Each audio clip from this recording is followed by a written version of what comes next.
everybody. Thank you so much for joining us once again for an Invent Global Esports Conference digital panel. My name is Nick Durazio. I am the Director of Corporate Strategy, and I am so thrilled to be joined by this. Honestly, this may be my favorite panel so far. Before we went live, we've just been joking around, and I can tell this is going to be fun. So I guess without further ado, I'd love to introduce the panel. We have Emily Rand, ESPN staff writer, joining us. Thank you so much, Emily. How are things going? Pretty good. Busy, like in a good way, though. Yes. So, yeah, can't complain. Very, very busy. And speaking of someone who is not busy, I know, Thomas F. Badiger.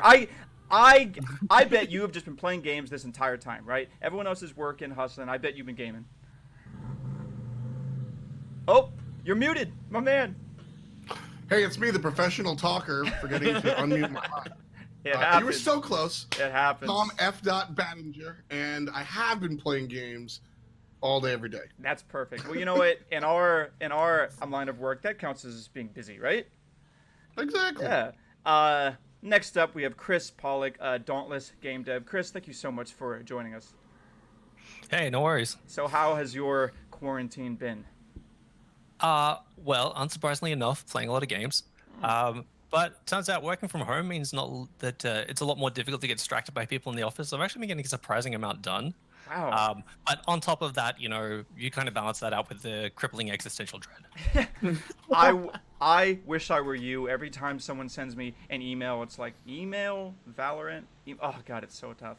And last but certainly not least, we have Slate Shortener, a.k.a. Nelstar, who is Influencer Relations at Square Enix. Thank you so much for joining us, Slate. How have you been, man?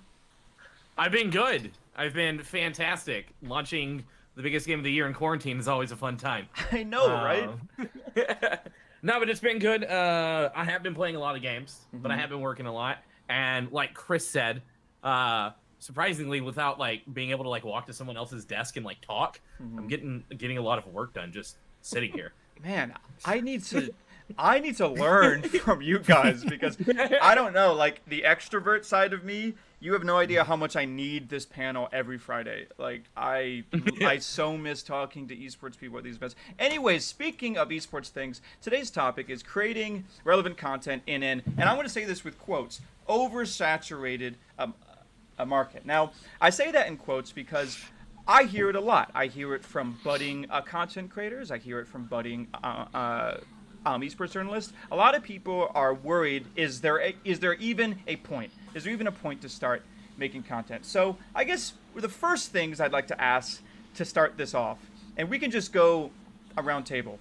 Do you think that the current market in terms of esports and gaming content is oversaturated? And I guess you know what, let's start with you, Emily, because I know you have a hot take on this. I don't have a hot take. I just think that's not true. I think it's actually in terms of, so it depends on what you're talking about, right? Because if you're saying just generally esports content is oversaturated, I guess you could have that argument. But if you're looking at, I want to be, I'm going to be coming at this from the journalism standpoint and not from the content creator standpoint. So for content creators, this could be different. But for journalists, I actually think there are fewer, and it's much harder to come up now than it was when I came up in like 2014, 15. Yeah. I think too, a lot of the esports journalists that are new and upcoming, they're faced with just, how do I have access to these pros? Everyone's a Twitter verified now, like everyone's this own micro influencer. Like, do they even want to talk to me? That's something that I think I experienced a lot when I was just starting. And you're right, it's totally changed. Let's move over to you, Thomas. Do you think that the esports market is oversaturated? I'm very much in line with Emily. I think the answer is no there. And if I can be, listen, it's oversaturated with low, not so great stuff. Low quality. I'm not trying to be rude here. Okay, come on. Yeah, low quality, low effort. Yeah. There's a whole lot of people that play a Fortnite game, slap a webcam in the corner and go, "Why aren't I ninja?" And like that's the wrong way to think about it. You know what I mean? Yeah. So like in that respect, Sure, it's oversaturated, but for like like if you're looking for high quality, long form esports coverage, like you can look to what Emily does and maybe less than 10 other people. Like there really isn't that out there. Yeah. If you want the quick and dirty on what happened in last week's LEC matches, yes, there's 1,000 Twitter accounts that are tweeting out those stats. So it's more about like what is oversaturated and frankly, what are you trying to do? Yeah, so I actually think you bring up a pretty good point in terms of quality. And I know he mentioned earlier launching Final Fantasy VII and being in charge of like influencer relationships. I'm sure quality is something that is, you know, like on your mind. You have to figure out, okay, how do I distinguish between the people who just want to play the game or, you know, people who are really trying to make high quality content. So, Nelstar, what do you think are some of the benchmarks in terms of like, okay, if you want to even start doing this, what are kind of like the quality marks you have to hit? I mean, first and foremost, I'm gonna take a step back because if you're looking to do this, I don't think you should spend a penny if you already have an Xbox or a PS4. You should just broadcast from that and learn the craft before you invest any money. Why would you spend $7,000 to get a setup like me if you've never done anything? But then, yeah, there's kind of quality marks in things that you should be doing. Should you get one PC? Should you get two? Well, depending on what you put in that one PC. But I think quality is also it's in the eye of the beholder, right? So quality could come in the form of entertainment value, could come in the form of gameplay, could come in form of interaction with chat, and could simply just be the quality of video in front of you. So I think all those benchmarks are gained over time. For me, if you're asking me, a guy who works in influencer relations, I look at the quality of the video. I look quality of the content that you're putting out. Are you entertaining? I also very much want to know that you have a community that supports you. I think quality of community is one of the biggest things that you can strive to have. And any major full-time creator will tell you that. Like, don't chase the money, chase the community. You know, so I lead teams of writers and content creators at Inman Global, and one of the things I always try to tell people is, you know, look at your own consumption habits. If you're trying to find a gamer or what a gamer's like, well, you're probably more gamer than most because you chose this as your career. So with that said, I'm interested, Chris, what are your type of content consumption habits, and what are the type of stuff you think right now is like winning? What is the type of stuff that actually, you know, succeeds in making a game popular, making an IP popular? What is the type of stuff that works right now? I think it kind of piggybacks off what Nelstar was saying, in that it does take like a certain sense of community around the creator to do it. But to expand on that a little bit, it's more about actually understanding what the game's community is as a whole, what the kind of things that they respond to, what kind of memes and jokes they get, what they actually kind of engage with. You know, we've talked about like low quality streams of people just slapping webcam on. That honestly, like I see a lot of like quite high production quality streams with still almost no one watching them, because it is not about how good or bad their audio or video is. It's that they just haven't differentiated themselves in any way. Like there's a question that you need to answer before you start creating content, which is like, why would someone watch my content? And if you don't have a good answer for that before you start, like you're already dead, because there's people who've been doing it longer and there's people who've already done that thing better. You know, where's someone going to? Yeah, to that point, I think that there is a bare minimum. Listen, you can't have your SingStar microphone blowing out my eardrums. You know, you gotta have like at least like 4K bit rate so I can see you and not Minecraft pixels, right? But as long as you like hit that baseline, and again, this is a little bit rude, but you see a lot of budding content creators going, "Oh, I can't do it." Being entertaining is tough, and that like. You just gotta have it, and you can have a screen with a webcam slapped here and 700 viewers because you're just just Tyler One. You're just that guy. Like, I mean, look at Tyler One's championships. How much production value went into the T1 championship, and that was unbelievably watched, and it's one guy pushing like his Stream Deck button, right? Like, he like set himself up like on the analyst desk at Worlds, where it's just him like superimposed over this like image, and it was hilarious. And you know, I think. Oh, go ahead. No, please. I was gonna say, I think you have a good point. Is it, Tom? If whenever it comes down to like the quality of content that you're putting out. Like, it's no secret, I live in Los Angeles. How many struggling or aspiring actors are in LA that never make it? And that is a very good comparison that I put all the time. And because it's a harsh reality that creating content's not for everybody. Yep. It's not. And I'm not good at it, yet I still do it because I enjoy it. It's a hobby for me. And I realized long ago that I would not be able to succeed as a creator. I did music in a past life. Like after high school, I toured with a rock band and did that whole thing. And like Same. a lot of people, you know, like sweet, awesome. Yeah.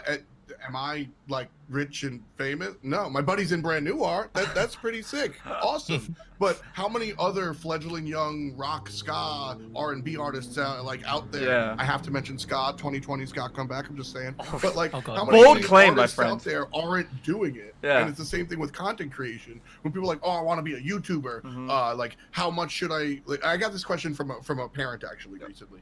My son wants to be a YouTuber, streamer. Yep. How much should I realistically support this? And I said exactly the amount that you would support them being a singer, actor, or an NFL star. Like, understand that it is possible and it is probable if you're good at it, but it is a grind, and there are millions of people trying to do the same thing, and that's the fact of the matter, is that there will be somebody with a golden voice tending bar. There is a great streamer out there that doesn't have the time to do it, but there's also a bunch of people doing it that aren't really that great. Yeah, and you know, I'm glad that you brought up that reality, because I've actually been in the unique position of I've talked to many high school classrooms about esports. I've been on a little speaking tour in which I talked to, you know, both middle school students and, you know, big high school students. And sure enough, when you ask the question, how many of you want to become a YouTuber? How many of you want to be? I mean, it's really hands everywhere. And this is boys, girls. It's the most diverse. Yeah.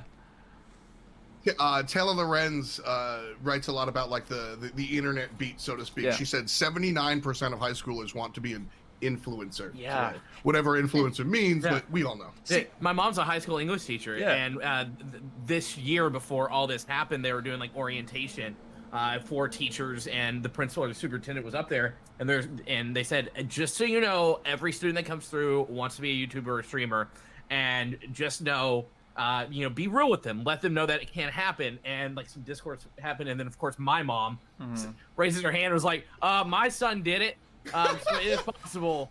So I'm glad you brought up that point, because again, what we're really trying to do here is not only dispel some of the myths, but bring a lot of, you know, a practical truth. That oversaturation comes from that reality. You know, I believe we were speaking earlier, you can just go on YouTube and type in like Valorant guides, and it's actually incredible the amount of people who are saying, this is my time. So I suppose the next question I think we should try to answer is, say that I have the quality, say that I've tried it and I'm listening to this, but do I have to start with the biggest game? Should I be, you know, jumping ship with Valorant? Should I immediately go on what's hot? Because that's what you see all over. Is that actually the winning strategy, or is it a knee-jerk reaction because everyone wants to be the next Seagull, who, you know, by the way, he just so happened to be one of the first people to stream Overwatch at a top level, and then bam, he became the biggest face in Overwatch. Everyone wants that, but is it really the best way? And Emily, do you have any thoughts on that? I mean, I think it depends on what you want to do. Yeah. Because, for example, when I was, and again, like, I think for a lot of reasons, it's so much more difficult to get into the landscape now as a journalist, or even like say you start a blog about League of Legends or whatever. The chances of people even seeing it just based on the way that content gets aggregated is actually so small at this point. It's pretty ridiculous. Yeah. Which is unfortunate, and I honestly don't have any answers in terms of how to mitigate that. But when I was coming up as a writer, no one paid attention to me when I was on GG Chronicle doing a lot of like champions stuff. However, what did happen is that at the 2014 League of Legends World Championship, not many people wanted to write about Kaboom. Like, they were one of the teams that was left over. It was Kaboom and it was Dark Passage. And so Dracos was like, I'll take Dark Passage. And I was like, I'll take Kaboom. I have a friend who is, his parents are Brazilian diplomats. I can beg him to translate a bunch of interviews for me. So that's what I did. I watched all their games. I begged my friend to translate interviews for me because he was one of my friends that I played League of Legends with. I still play with him. And so you created something unique. I wrote this thing on Kaboom in English, and that had never happened before. And the response, and again, like, part of it is just that Brazil has a massive fan base, so you can't underestimate that. But the idea that someone was actually like not just writing off and just being like, oh yeah, this is the wildcard team, they're kind of bad, blah blah blah, like just mentioning the names and stuff, and actually putting in the time and effort to look at their play style, look at the state of Brazil, because Brazil was going through this really weird time where there was this push and pull between South Korean players coming in and then native Brazilian players getting better and trying to understand the game a lot better. That back and forth was going on in the region. So there's all this like incredible context to Kaboom. And ultimately what happened is that they asked me, how much of a chance does this team have?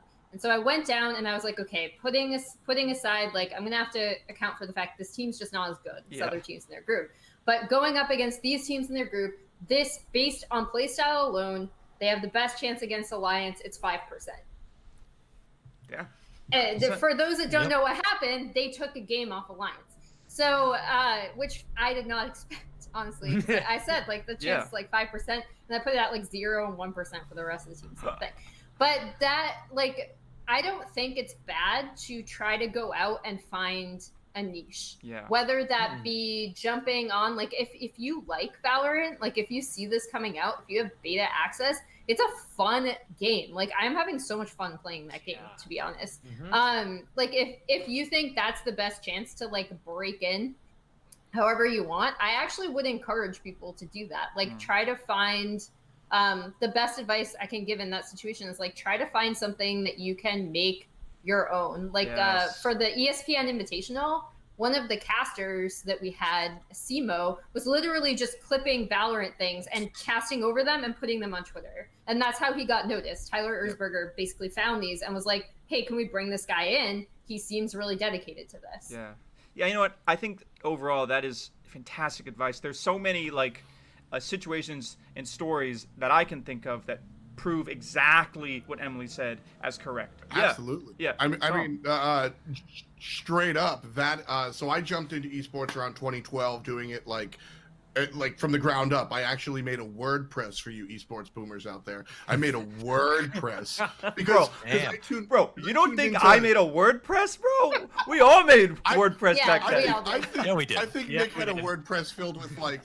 deep haikus. Maybe not esports content. But. Wait, how did you? I still have my anime blog. How did you actually know? Be a sports writer. How did you actually know that my blog was about esports, poems, and relationships? That is legitimately what I did. Wow. Are you stalking me, Tom? Maybe. I'm a people person. Yeah. But so I was jumping in around 2012, and it was interesting because 2014, I found myself like pushing into that professional circuit, and I saw the bigger world of esports. And I'm a trad sports guy. I grew up watching basketball, doing all this stuff, and I like... for the sports fans out there, Bill Simmons. I like long form, interesting content about stuff that nobody's doing, and that's when I found Emily, because there was no other content that. Like your anecdote. It's funny how this works out. He's fanboying right now. Anecdote. Like, not expecting that turn. That's what got me in, was like looking at, oh wow, nobody, because I was looking at the League of Legends stuff as a new fan and was like, why is nobody talking about this team? That's pretty here's the big stuff. And then that's the type of content, because it wasn't there. And then what I wound up doing, I got my start in a MOBA called Smite, third string, like tier 3. And it's about filling a hole, right? Emily found a lack of long form content for the Brazilian scene.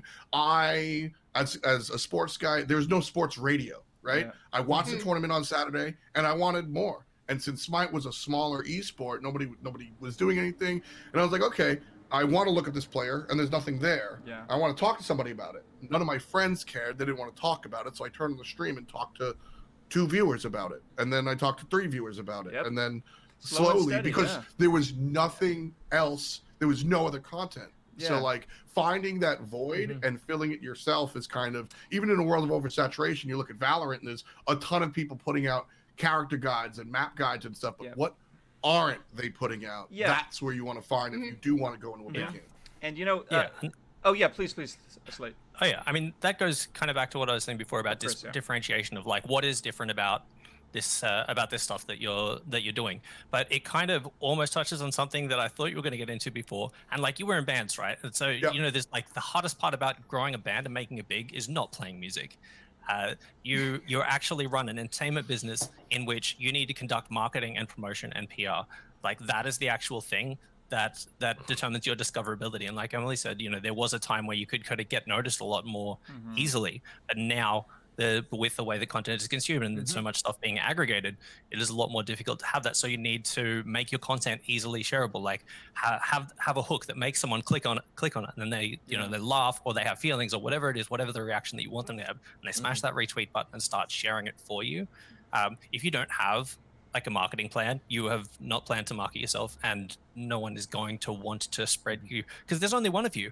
But if you start to get fans, there's a whole lot of them, and they can do that work for you. Yeah. But if you're not thinking about that, then it won't happen. You know, I that marketing plan is key. Like if you want to talk about it, like whenever I went full time, I had been streaming for 6 months total, 2015, and I went full time as a Destiny streamer, which was and still is one of the most saturated directories on Twitch. There are, if you open up the Destiny Destiny 2 directory, you can scroll down endlessly of one viewer streams just in Destiny 2. I'm so curious as to why that is. I mean, because the game the game grabs you and it doesn't let go. Yeah. But the way I was able to do that is like I focused completely on building my Twitter. I didn't care about how many followers that I had on Twitch. I cared about how many followers I had on Twitter. And because of that, and I cared about who followed me on Twitter. Okay, so I would love to. So one of the next questions, and I'm actually so glad that you brought that up because the next question is all about that. But I just want to kind of wrap all of what we said in a bow because I think there's a singular lesson there. Emily talked about how important it was to find her niche, right? But really, it came about she saw a story that no one else was telling, and I think too a lot of what Chris was saying is like there is this human uniqueness that we all have, right? Like, what is your take on it? What is your individual approach to this? I think that's absolutely fantastic. And actually, last thing I'll comment on this is InVen Global. When we started, we come from South Korea. InVen KR has been doing its thing forever, but InVen Global, we were new 4 years ago, and nobody cared about InVen Global. Like, what were we? But we identified there was this niche. There was a lot of Korean pros with amazing things to say about League, but where was the bridge? Where was the translations? And I think there's a lot of truth in that. If you can find something that has value, but maybe your audience doesn't know about it yet, I think there's a lot of truth in that. But anyways, the next question, and I would love to pass this back to you, Slate. If you had to choose one social media that would you say is the absolute, like, if you had to fail at every other social media, but the one social media you could like totally rise in, and I'm talking Reddit, Twitter, all of that, which do you think is the absolute most crucial one for someone trying to make their gaming Twitter. I'm not even gonna let you finish Twitter. Yeah, Twitter. I'm not even gonna let you finish. It's 100% Twitter.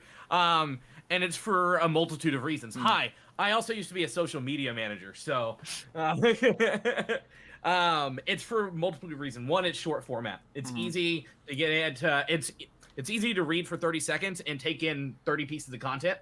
And that's one of the selling points for a lot of people. It's easy to connect with other people. You don't have to give out personal information. Not gonna lie, no one knew my name was Slate until I'd been streaming for a year and a half. Oh, I was that's a cool name. You should have led with that. You would have been. I'm just saying. I was so worried that you were about to say that no one knew my name was Slate until right now. That I just like revealed your name. You've been keeping a secret. I'm like, oh God. Okay, good. No, and it's the ability to connect with people regardless of where they are in the world, regardless if you actually know them. Like, I'm gonna throw it out there. Chopsky and I used to be on a stream team together. Had no idea who he was, but I followed him. We were on a charity stream team called Playing with Fire together. Really? No, we were too. That was when I was working at Twitch. Yes, and him and I had never interacted before, but I saw that he was on the roster, so I followed him. He followed back, and now we unfollowed both each other. But it doesn't matter because we were able to connect back then around a singular thing on a singular platform. That realization in Chris's eyes. When he He's like, oh yeah, that dude. I was like, this happened. beard looks so familiar. Why is it stuck in my head? That is Oh, my beard hilarious. used to be purple. That is so funny. I will I do it. will say I do think it depends on somewhat on the platform in terms of what you want to do. I agree that Twitter by far is the thing that you kind of have to be good at. I myself am terrible at Twitter, and hearing you guys say that you need a marketing plan, I actually realized how effing lucky I am that I was able to talk to a lot of people who ended up becoming super important, like Kelsey Moser, like Thorin, like Frost, like Monte Cristo. I worked for his website. Daniel Dracos, like I worked with all these people before, like I mean Monty and Thorin were already famous, but you know, everyone else was kind of coming up at the same time. So I actually lucked out really well because I got picked up for GG Chronicle, and then when that collapsed, I got picked up for Paravine, and people internally just knew me for my work ethic. But anyway, my point was actually going to be, I was going to use Ashley Kong as an example. Perfect example. She came up on Reddit doing translations of streams because no one else was really doing that at the time. I know Korean Mulan had done some of it for Slingshot, which is another defunct esports website. But that's kind of how Ashley started making her mark, by like gaming Reddit. And I think she was super, super smart about how she did it. And then came the Twitter, and then came the YouTube. And she's actually like insanely good at social media. But it all started with those Reddit posts, and the way she brought herself up, I think, is a really great example of how someone can use Reddit in a positive manner to help grow their brand. See, I'm actually really glad that you mentioned Reddit, because, you know, like, Reddit's absolutely massive. Like, the difference between a piece of content that gets on the front page of Reddit or the front page of one of these, like, a particular gaming subreddits is huge, right? But I believe someone mentioned earlier, and I forgot who it was, but said there's this point in which you can get people to share your content for you. That's important, right? Oh yeah. How does I mean, how does one even start? Yeah. So, I mean, part of this is like a basic publishing exercise, though. Like, you have to be able to put your mind in the reader, the watcher, the listener, whatever, and understand what it is that they're thinking, what it is they're feeling, and how they interpret that information, and what they then want to do with that. They want to share that experience with someone. And I'm glad that we brought up Reddit, because I actually got my start on Reddit. So I was an esports journalist and content creator for like 3 or 4 years back in the day, probably like 2014, 2018, before I left to go to the dark side of game dev publishing.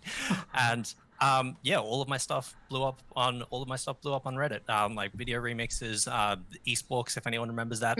But what actually blew me up was I spent 3 weeks photoshopping plastic sporks into League of Legends champion splash art, and I waited for the moment in the content lull between the end of regular season and Worlds and smashed it right in there. And that was right before 2016 Worlds, right? Yes, that's when I first met you, and I was like, "Oh yeah, you're the esports guy." Okay. And when all that stuff sort of picked up, someone from Polygon reached out and was like, "Hey, Worlds is in, Worlds group stage is in your city. Do you want to cover it for us?" I'm like, "Hell yes, I do." So you mentioned a lull. Do you think that even exists nowadays? Is there a point in which there is no content being produced? Yeah, well, I wouldn't say that a lull is necessarily meaning that there's no content, especially these days. But like, if you look about 5 months ago, whenever Fortnite started slowing down, there was a legit lull in content. Were people playing Tarkov? Were they playing Call of Duty? Were they playing something else? Everybody was playing something different. I mean, and there was a lull in the middle of Fortnite's rise whenever everyone went and did GTA 5 RP. Like, there was just a lull in like traditional style content. So I think these days it's a different type of lull, but lull in content is how I got my start. There, like 2015 was a slow year for content creation. Yeah, I took advantage. That's huge. You mentioning kind of the ebb and flow, and all of us kind of just went like, oh yeah, but I think that's something big for the people kind of outside of our little esports bubble. Yeah. Real quick, I do want to touch on the social media platforms. Twitter is absolutely the way to go. You will notice that the different platforms are for different like things, sure, but also for different groups. If you're in like the hip hop world at all, it's IG. You're always on IG. Like, you got to prioritize IG. Also, if you want to get paid, be on Instagram. Advertisers love Instagram much more than they love Twitter. Nobody's going to pay for your 5K retweet on Twitter, but they will pay you for 1,000 likes on Insta, because as you scroll through Twitter, you can't see the words, but you can see the funny pictures. TikTok has monetization built right in. That's how you touch the Zoom. That's how you get in contact with the Zoomers. And so, like, TikTok is really big for, like, getting in contact with, like, the younger generation. Quibi is not where you want to go. So here's something. I still have no idea what that is or how it's gonna work. I just know it has a lot of money behind it. Quibi, I'm just kind of like, how is this? Have I been saying it wrong? I personally think, yeah. So the thing with Quibi or Quibi, whatever, I think if there was ever a launch, Quick bites. Yeah, but if there was ever a launch that was more poorly timed, yes, I Quick actually bites. did not make that connection until now. That's what it how is. Quick little bite. I pay attention to But things. see, It's rich people Vine. But it's so tragic because if you look at, I mean, there was so much money put out in Quibi, right? If you look at all of the advertisements with all of these celebs, it all involves people watching when they're outside or on the drive. And no one's going out anymore. Like, why am I going to sit there and watch something on my phone when I'm at my home, right? It's such a poor time. You know what it is? It's for now. Like, before, I was commuting like 6 hours on the plane. Now my commute is 30 seconds, and that's what Quibi's for. That 30-second commute from my bed. Like, I don't. To your living, like your living area. So why we're still talking about it? Like, let's be honest. Like, what was mentioned was Twitter and Instagram. Like, the big three. If you're gonna be on multiple platforms, be on the big three. Be on Facebook, Instagram, and Twitter. Yeah, okay, so I'm so glad that you mentioned Facebook, because I was going to say a lot of Facebook disrespect here. You use Facebook? Go ahead. I'm not on Facebook at all. Really? I'm very bad with my I Facebook. do not pay attention to it whatsoever. I'm also really bad at Reddit, but I think you should be, like, if it were, so again, I'm coming primarily from a journalist perspective, and B, more specifically, like a League of Legends, like, I guess COD, Overwatch perspective. Those are the three main games I cover. You want to be on Twitter, you want to be on Reddit, and you want to be on YouTube. So if you're counting YouTube as another social media platform and not a content like platform, which I know gets kind of sketchy the way that people like to define it. But those would be the big three for me for that content. So Mm-hmm. for content creation. And if anyone didn't know here, I don't have a background in esports. I played League of Legends for the first time a week and a half ago. I'm so sorry. Nice. I played Heroes of the Storm as a full-time caster for about 6 months, and after 6 months, I uninstalled it and haven't touched it since, and that was 4 years ago. So it's so fun. I still play it. But as a content creator, well, they were forced to.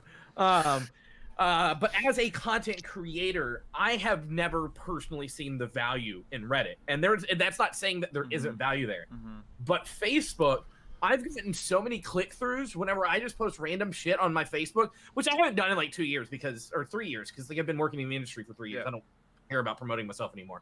But the click-through rate on Facebook was phenomenal compared to Twitter. Yes. And if I ever streamed on Facebook, somehow I'd have like 180 people watching. So well, I think here's the thing with Facebook real quick, is Tom. that Facebook, first of all, Facebook is the native platform for a lot of normies. Like, we're gamer nerds, we sit on Twitter, but like a lot of normies, and this is kind of changing. Facebook is kind of what my mom uses, but a lot of normies, for the majority of the 20 teens, were on Facebook, and that's why you're getting a lot of those native click-throughs.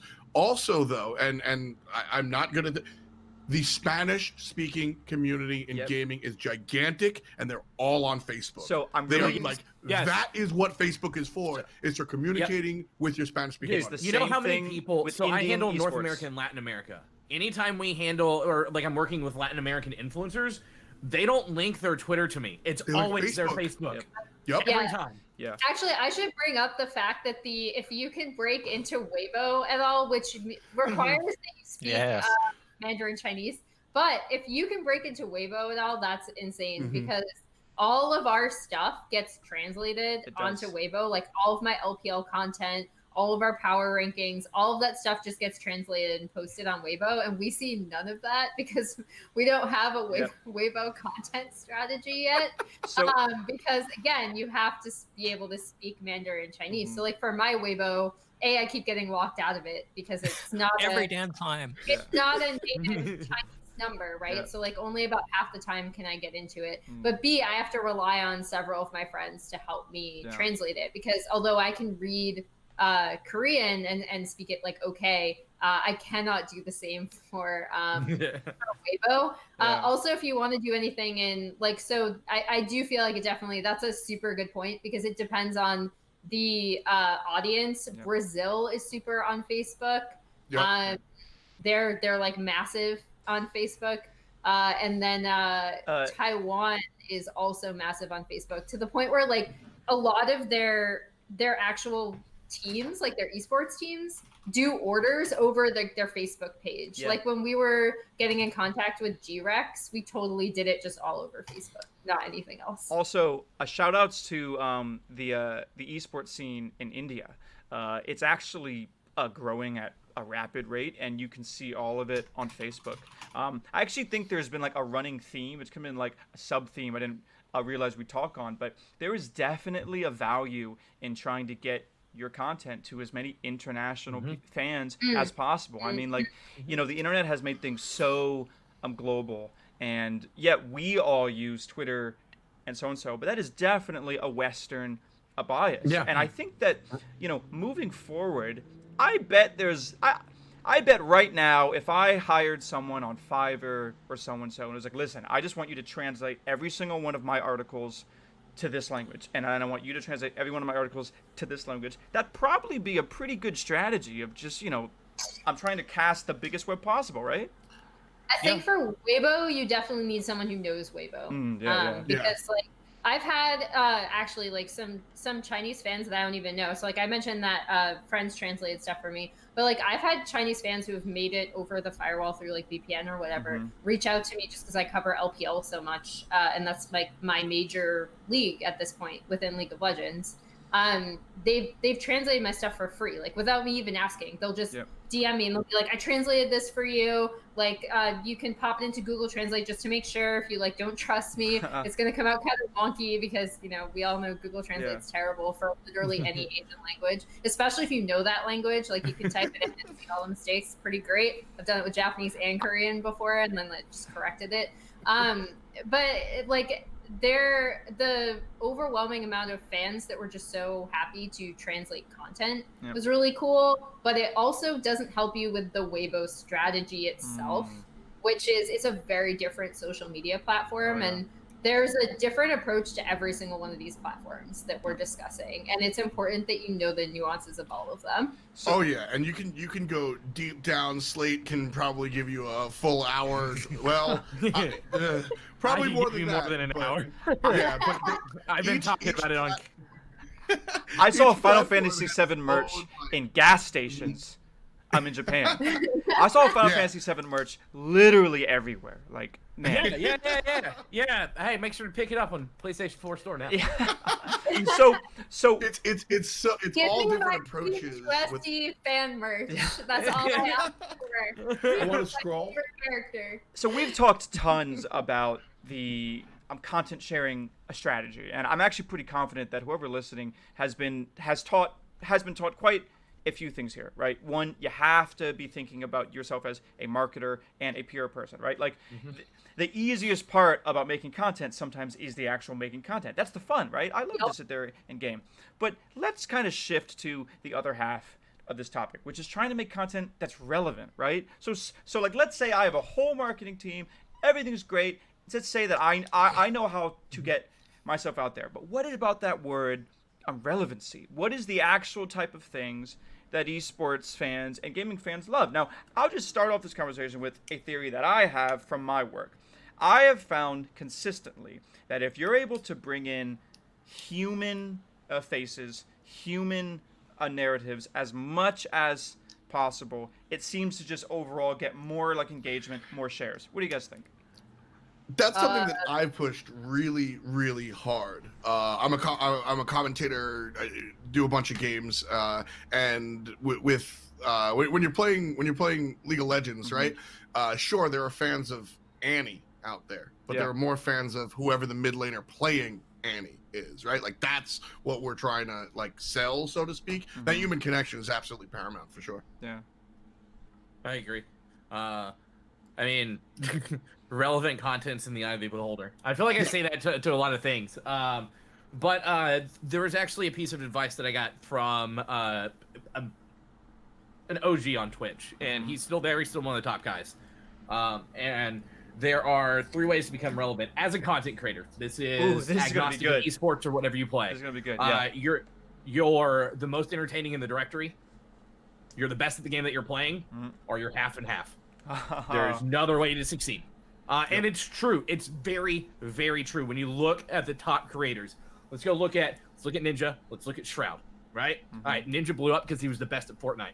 Shroud blew up because he's just the best at anything he touches. It's insane. Now, they both play with Tim the Tapman, who is not the best at the games that he plays, but he's the most entertaining person on the platform. Okay, I would actually go so far and say Ninja's you're in between these days. Ninja's not the best anymore, but he's pretty damn good, and he's also like entertaining for those that love it. Shroud's the guy that you go just to watch him click heads, and Tim the Tatman's the fun guy. Those are the 3 people that you just mentioned. And Dr. Disrespect, what is this? Is this like a theater? Is this maximum entertainment? Like, there's a secret 4th success factor, and that is bringing a unique act to the table that no one else has seen. Character streamers are very successful if pulled off correctly. One of my favorite people to watch is a guy named Benny Fitz. BENNYFITS. Yes, that's benefits. So when you sub to his channel, you're a friend with benefits. My God. He is a blue furry monster. He's a Muppet. Love it. And he plays the Division, and it is amazing. And he blew up overnight at one point because no one else was doing that. Now you see puppets all over the place. Playing the Division, or I don't know what he's playing when he blew up. You know what? This kind of shout outs Future Man. We all know Future Man. But Future Man was the OG character. Yeah, I mean, we used to call when I first started, I used to call them hat streamers. Just like you're wearing a funny hat, so like that's why I'm gonna watch you. Then the face rigs came out, and we saw like who's that Counter-Strike? The one Manny, he was the dog that was streaming Counter-Strike, right? Well, if you have a gimmick, like when I succeeded as a creator, so like you can see behind me, there's a Texas thing right there. It's no secret that I'm from Texas, and I'm proud of it. And my Twitter bio says Texan until the day I die. When I started casting, like I was just a normal streamer. I was just playing video game. But a month before I went full time, I rebranded everything. My entire channel is Texas. There is a Texas flag that sits around my camera. My accent gets turned on, and I talk like this every time I'm playing a video game. All right. I'm the guy from Texas. And for a while, that worked because we were rooting, tooting, shooting things, and we were cowboys, and I wear a cowboy hat every now and then. But it was a character that I played, and it worked. May I humbly ask that you keep that accent for the rest of the panel? Absolutely not. I am very charmed by it. I love it. This is the rootinest, tootinest panel we've had so far. Rootin' and tootin'. I'll say it's definitely different from the journalism perspective. I think. For actual content, I mean, like I said, I'm probably the worst at promoting myself and aggregating my own content. But in terms of crafting content, I think you have to do 2 things. One, you do need to have the human element, which means you need to be like reaching out to players yourself or somehow getting in touch with them to actually do interviews, whether that's like on video or whether you're interviewing them over audio and then trying to bring that kind of color to a larger narrative feature. Or you have to go like hard in on statistical breakdown and just do like, actually go like full Zach Lowe with it basically. And just go like all in on stats and know exactly what you're talking about and make sure that you can break this down to like a very minute detail. I think those are 2 like kind of avenues that I'd encourage people to look at. I'd also like more than anything else, even if it's just a friend, even if it's just like you messaging me on Twitter, and I know I'm really busy and I know I'm super bad at reaching out to people. I'm actually like a pretty cold person and I'm really sorry for that. But I like don't mean to be. I'm just kind of shy and weird. Get someone to look at your work and read it and edit it, even if it's just for copy. Please.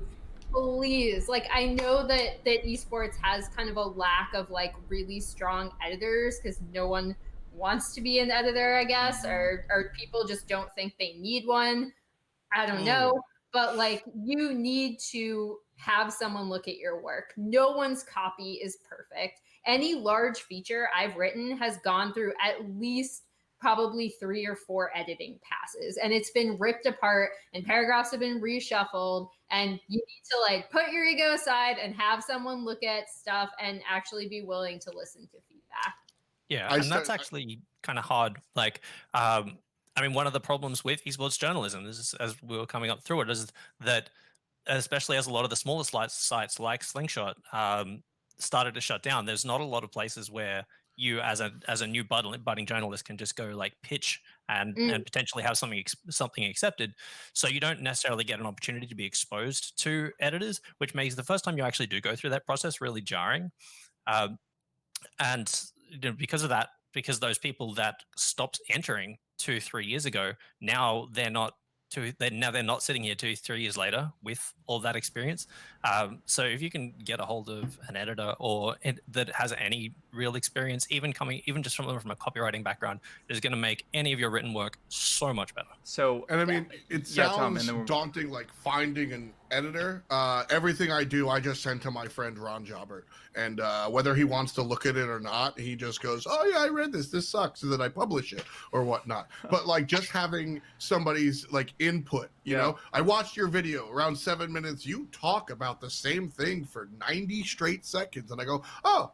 Yeah, because you don't see it. Esports teams have coaches, because if you're blazing through entry fragging, you're not going to be able to say, "Oh, I shouldn't do that." So the coach says that to you. It's the same thing for making videos or writing articles. Getting the outside eye is huge. So we've talked a lot. We've talked a lot about like, I'd say the positive things you can do, right? We're focusing on quality, human, so and so. But I guarantee that there's going to be someone, I'm listening to this, to say, I see a lot of popular content creators, and they pretty much focus exclusively on saltiness, drama. They focus exclusively on, that type of human element, right? What would you say to people who are faced with that and be like, well, is that what I need to be? Do I need to have incendiary hot takes all the time? Do I need to be calling people out? Because it seems to work. How would you guys explain that?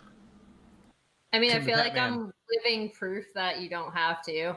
Yeah. The fact that I've been in any way successful, because I am the most boring ass person I know. Actual takes. Like I'll just start like recalling a game and go through early jungle pathing, and I know it puts people to sleep. I'm sure it does. See, that's the thing, is you just have to create content. Now look, John Taffer and Gordon Ramsay are famous, but so is Marie Kondo and another nice person that I can't think of. But let's say the guys from Queer Eye. Those guys are awesome. Yeah, Jonathan Van Ness, right? Yeah. Right? And so like there are people, listen, I'm the guy that wants to read 4 paragraphs of jungle pathing. Like I'm here for that. And I also want to see somebody get absolutely roasted on stream. There are different people that want different content. Can you become famous by Tyler wanting DM Brandoning and just hating everybody that comes into contact with you? Yes, but it's not the only way. Yeah, I mean, to add on that, like literally 2 of the guys that we just talked about, Tim the Tatman and Shroud, have never been a part of that toxic crowd that comes with being a creator. Tim is by far one of the most positive people. Now, since he's not playing Fortnite and he's not family friendly anymore, he rages a little bit more often and he yells obscenities from time to time. But I mean, I could list off thousands of creators that I've worked with, thousands that are successful, do this full time. And by full time, I don't mean barely scrape by. I mean full time comfortably. Yeah. That are not toxic, that are never in drama. Yep. And our, I mean, our industry inherently has drama. It's just it is what it is. Entertainment. So I mean, one of my favorite people to watch is I remember he had 0 viewers, and it was when Twitch was like surprise front paging. Simcopter1. He Love him. He does Hearthstone stuff. He's Mr. He's the reason They Are Wholesome. Billions blew up. Yeah. He's super wholesome. I've never seen him ever get angry, and like he gets down like thousands of people. He's got a huge community. Yeah. So there really is, especially in the world of like online digital streaming and YouTube and stuff. There's an avenue for everybody. There's a reason you can get 2,000 channels on television. Right? I'm glad that you guys brought up all of like this wholesome reality, because you know what, I am the same type of reader who wants to read the most boring and dense esports strategy. Like, you're absolutely right. I think as we're finishing up this panel, I'd love to ask, what are some examples you think of a content creator that that's out there, and they're checkmarking all these boxes we talked about. They're doing their own unique thing. They're doing it in a way that's them. And you know what? I'll start, because there's someone that I have been following for a long time. He's a streamer. He's a Bowie the Hero. Now, Bowie does. Bowie. Oh, nice, right? Yeah, Bowie does, I think, some of the most unique, stuff. He is a speedrunner, but he focuses on classic RPGs, right? Now, okay, we've seen all sorts of speedrunners, but Bowie, I think, has embraced his inner nerd and his inner, theatrical side. And when he's playing the games, he reads out the dialogue in these amazing voices, and he gets to, really act it out. And sometimes, like he even performs songs from the games. And it's just such a wonderful, this is me, this is what I love, this is what I love about gaming. And I just love the fact that someone like that, you're right, he's not toxic, he's not salty, he's never trying to be rude to anyone. He's just been doing what he loves for so long, and eventually he's found people like me that love that stuff. There's so many people just like him that have found it. So do you guys have any other, I guess, yes, winning stories? I hate you for making me pick one. So I'm not going to, because I work in influencer relations and I see people all day, every day. Yeah. You could drop my channel. No, there are 2 people in particular that are probably the reason that I still create content and that I push to do what I do for a living. One's Dr. Lupo, the other is King Gathalion. So Dr. Lupo, everyone knows, blew up with Fortnite. But if you can't tell, I'm a Destiny fan. Hanging from my microphone is a Gambit coin. There's 3 ghosts behind me, and I have a tattoo of Destiny on my arm. Wow, you're not kidding. I became a fan of Dr. Lupo whenever he was playing Destiny with King Gathalion. Spoiler alert. And Lupo is this amazing creator, and most people have seen him by now because he did blow up. He's, and he's part of like the group. But he's an amazing creator. He's good at the games he plays, even though he's my age, old man status, and reaction time. And he's just his content is funny, it's wholesome, and it's inspiring style content. And then you have King Gathalion, and you add Lupo in there, like he's also freaking hilarious, and he likes to basically shit on his friends, which I love. And then you have King Gathalion, who will literally ban someone and tell them to F off. We only have good vibes in this channel, and it's one of the most amazing things that I've ever seen. And I admire that because he will raise his voice and call out the trolls, which everyone will tell you not to do. Don't acknowledge them, ignore them, move on. Nah, yell at them, tell them that they're wrong, and ban them. And like he does that, but he's also this like pioneer for positivity. I don't know if you guys have heard of Guardian Con. It was a Destiny convention. Okay, now it's GCX, Gaming Community Expo. It is this giant. It starts with a marathon raising money for St. Jude, where they did over $2 million for St. Jude Children's Research Hospital last year. And then it leads into a community-based expo. And that was born from a meetup that we had in 2015 at a Miller L House in Tampa. That's right. I flew to Tampa for 48 hours to go to this meetup. It was Destiny fans. We all just went and hung out, and it was by King Gathalion, Professor Broman, K-Magic 101, all of them. It grew into a convention. And Lupo and Goth are part of that. And I also think that's another check mark, like another box to check off that we didn't talk about, and that it's using your platform for good. Yeah, it's true. It's true. That's, and great. And I love the emphasis on community too, right? I think a lot of times people kind of lose the concept of what a community is. Community. If you have a stream with 20 viewers, consistently, man, be proud of that. That's a community that you created. Like that's a community that can grow. Tom, I think you want to say something about the shout-outs. You look like you want to say something. Yes. Please invite me back so we can have more than. I have to share the remaining time with my two friends here. But with respects to growing your stream, I was having this conversation on Twitter 10 minutes before we went live about how important about trying to grow your stream. Community is key. Like. Get it? I'm not even kidding. When I got my start in streaming, I specifically stuck to one game. I bought Twitch Turbo so I could change my name to Pink and have a badge so I would stick out a little bit more when I was typing in the big stream channels. Like, these things actually matter. Yeah.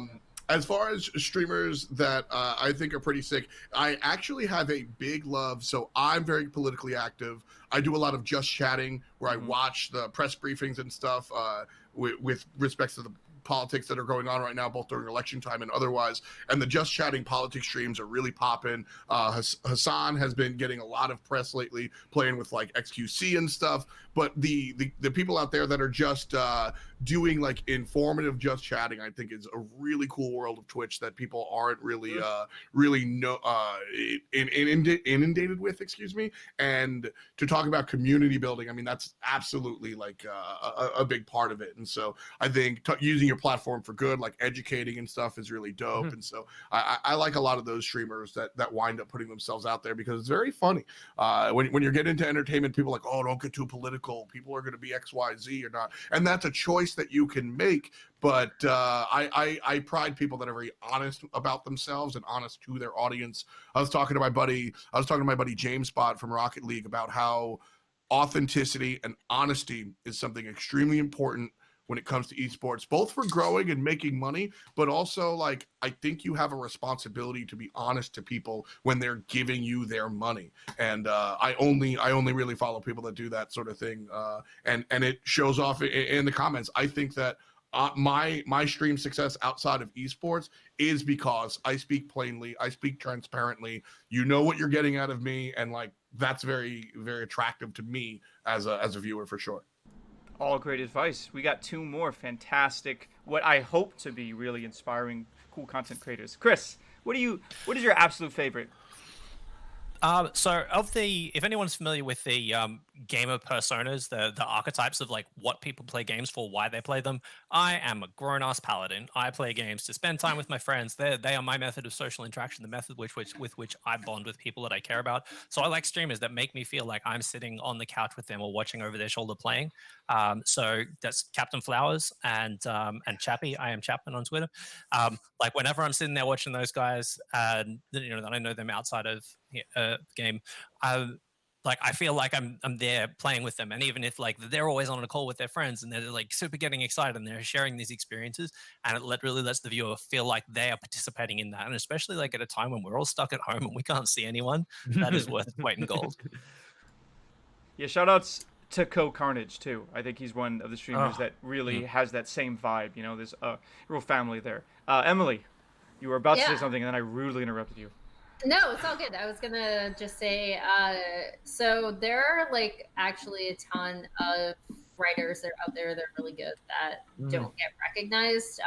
The one I want to bring up though is Bonnie Q, who writes a lot of stuff for Overwatch League. I think a lot of times, again in journalism, there's this weird like push-pull, I guess, between you have to be like ultimately objective, which by the way, that's not possible as a human being generally. No. And it's actually something you will learn in journalism school if you go to a good program. But anyway, like just a slight dig at that. Yeah, I think people who are aware of their own biases and their own love of a game or a team is something that's just like so incredibly valuable if you can translate that passion into words. And Bonnie does it like insanely well. She's and hilarious too. Yeah, like absolutely hilarious. Bonnie's Twitter feed is a riot. You should also follow that. But Bonnie's articles for Overwatch League, you can just tell how much time has been spent watching these teams, especially Runaway, obviously. There have been many late night screaming about runaway sessions. Like I can't recommend reading Bonnie's stuff enough, just because I feel like it hits that really sweet spot between bringing just such an obvious and genuine passion to writing and also providing like really great in-depth human stories. Yeah. Tom, you want to say something so bad. Last thing, yes. I want to bring this full circle because I followed Bonnie today because she tweeted out a hilarious TikTok. Yes, She's that got video. This TikTok. So I'm sitting there scrolling, and she puts out this hilarious TikTok about like gaming as a girl online. It's great. You got to see it. I click her. I look at her feed. She's effing hilarious. I click on her. I click on her articles. I read one. She's smart as hell. Click follow. Yep. Done. Like sure. we just spent an hour talking about that process. Yep. And I mean, you couldn't have written this ending better. Like that's how it works. It's perfect. It's all for We did not plan this, by the way. No, not at all.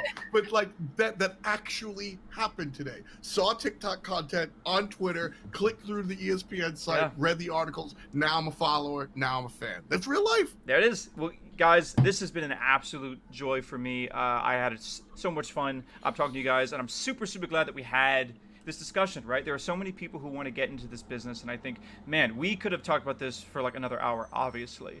But with that said, I just want to give a shout out to all of our content creators. You can follow them if you're on their stream or if you're just listening. You can follow Chris at Chopsky, that's CHOPSKY.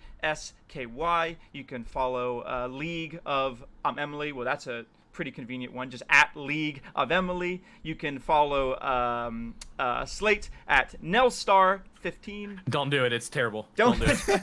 At Nelstar15. And of course, you are probably going to see him more on this panel because he had such a good time. You can follow Tom at FDOTNY. And if you want to follow me, I highly suggest you do, because why not? You can follow me at NickDurazio3RD or at Invent Global. You can also check out inventglobal.com. We put on these type of panels every single Friday. And yeah, thank you guys so much for coming. This has been the 6th Invent Global Esports Conference digital panel. So I'm going to give a round of applause to all of our fantastic panelists. You guys did a really great job.